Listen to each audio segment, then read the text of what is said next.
lot of you guys shared about some time management things that you need to improve on.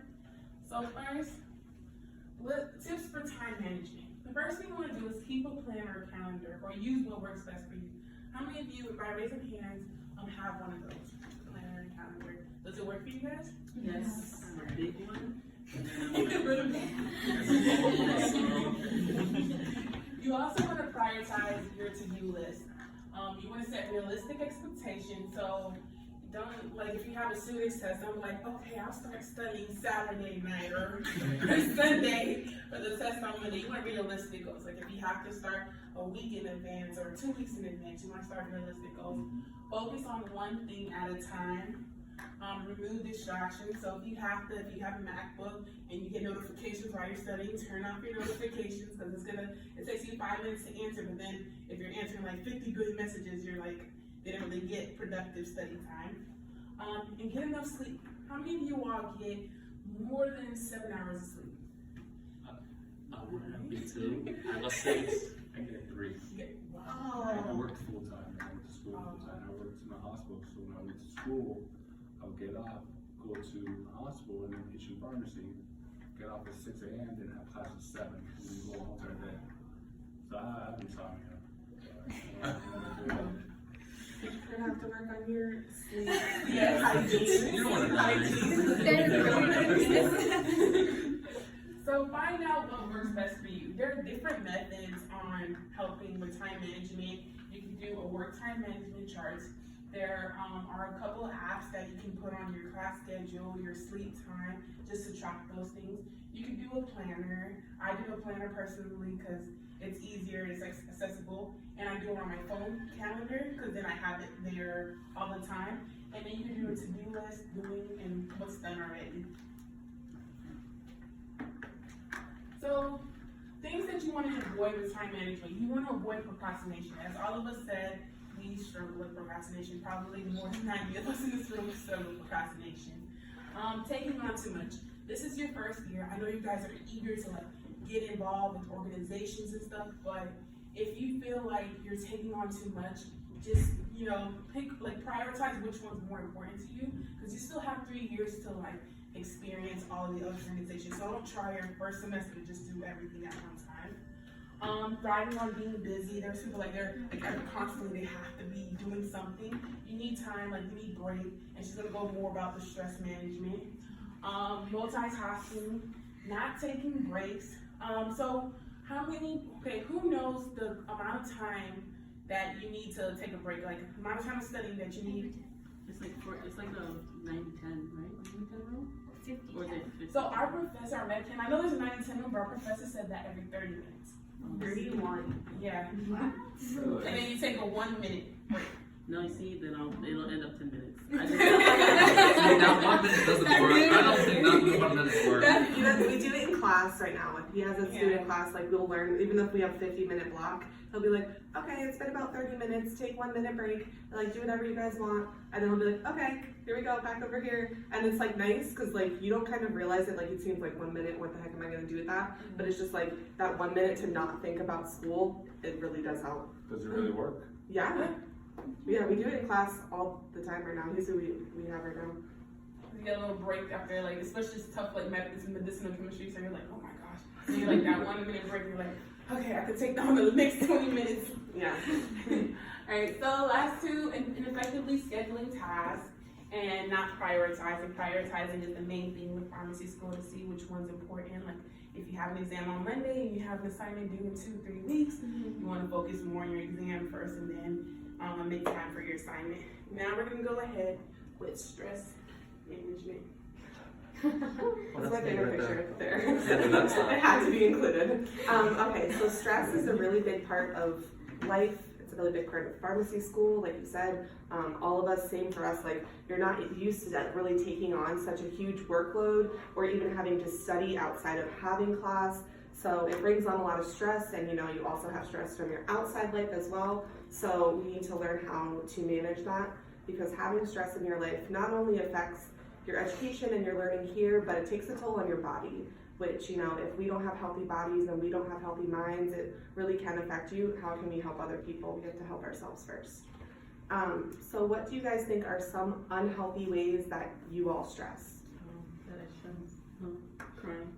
Okay, but you know, it could be both, as long as you don't over cry about it. Because Yeah, sometimes like- letting it out, you give yourself a little 5-minute cry session. Okay, I'm gonna be baby. So, like, Okay, I'm done. Like, I'll overcry, Skip and up on then, sleep. like, I'll let it ruin my study schedule. You'll be a pout proud Yeah, about I'm like, okay, I really it. I don't used care to be about that anything person else. as well. Yeah. Keep you 1 year. I like treat myself to pizza too much. I know I need to ease up on it, but I can't. And especially because there's pizza here today. I'm like, oh. So overindulging in, not the healthiest life choices. I live with a couple people, but I live with a dental student, and he actually meal preps, and not exactly like healthy meal preps, but like healthier meals, and he prepares all his food for the week, so then, it keeps him from going like, I'll just get Chinese, oh, Chick-fil-A, oh, I'll stop here, because he already has all these dinners made that he just has to like heat up, so that might be a good thing that could help you out with that. Yeah. Anybody else handle their stress in a bad way? I eat a lot of chocolate. Chocolate.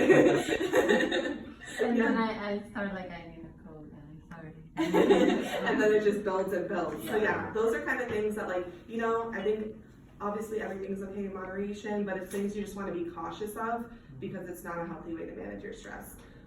Some other unhealthy ways people manage their stress is they obsess over it. So, like if you have something, if you're stressed about something, maybe you're not doing so well in students, and all you keep thinking about is, oh my God, I need to figure out how I'm gonna do better, I need to figure out how I'm gonna do better. You're essentially not managing your time well because you're just spending so much time stressing over your own stress instead of figuring out how to help yourself.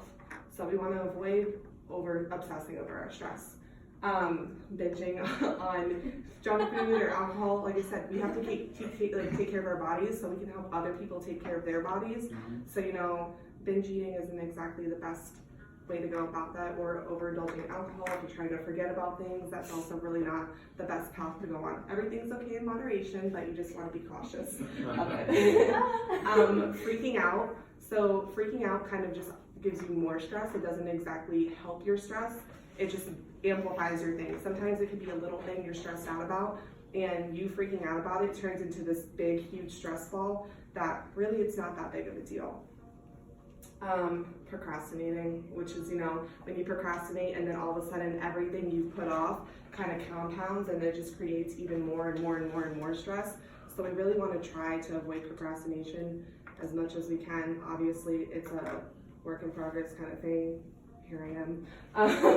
And reverting to bad habits. So of course, in times like you could set this thing up of, I'm gonna eat healthy and I'm not gonna freak out. And then as soon as stress comes along, you revert back to what you're used to because you're like, I'm stressed, I don't care about any of that anymore. So you wanna, take the time to cautiously remind yourself that, this isn't the best way to go about it, let me do this instead. And now what are some healthy ways that, you think that you can manage stress in your life? Does anybody think they handle stress well? Even though I break down. So what do you do usually? Usually, like, I have a routine at night, so skincare routine, so I wash, put on some skin masks, and put on my music, and that's my time. And allow yourself to be stressed. See, and that's really phone on good. Do not disturb all night. I usually just work out a lot. I'll say, that's good, because it's helping your body, you can clear your mind. And I also love to cook, so I meal prep a lot, and I cook a lot. And I've noticed I've actually cooked for my roommate already, so it's actually. Oh, see, there you go. Yeah. After a certain time, I try to close the book and that's it. Even if I spend an hour watching Money Heist on Netflix, which is so good, I'm gonna spend that hour watching Money Heist. Anybody else? Well, I stop everything and I start painting my nails. Okay, it's like a relaxing thing that calms your mind. I think it's important with, stress and time management is that, to de-stress, obviously you still have to manage your time, but you do need to make sure you do take time for yourself because you have to care for yourself first. Another good thing is making sure you're focusing on what you can control. We're all gonna have stress in life. There's sometimes things that are more priorities in your life, and then, there's other things that there's really no control of them. They're gonna be what they are. All you could do is try to be your best self. So there's no point in worrying about that daily when you can't fix it. If you don't just focus on what you have going on, it really will help you move forward. Exercising is a good way to do it. Getting some sleep so your body can rejuvenate, your mind can rejuvenate. That's a really good way to de-stress yourself, not too much sleep. That's kind of a problem. And then, asking for help. You really want to make sure, don't go silent about your struggles. Asking someone for help, it may seem like it's the hugest deal.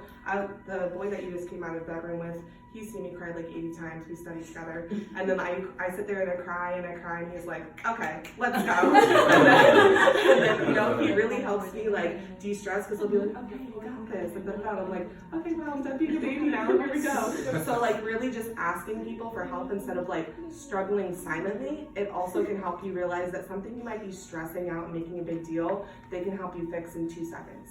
So really, if you ever need to reach out, you can reach out to us, you can reach out to your friends. Family is a good people to reach out to. They are good at reminding you of things that just keep moving forward, and like how proud they are of you and what you're really like here for is a good thing to keep in mind. Okay, do you have any questions for us?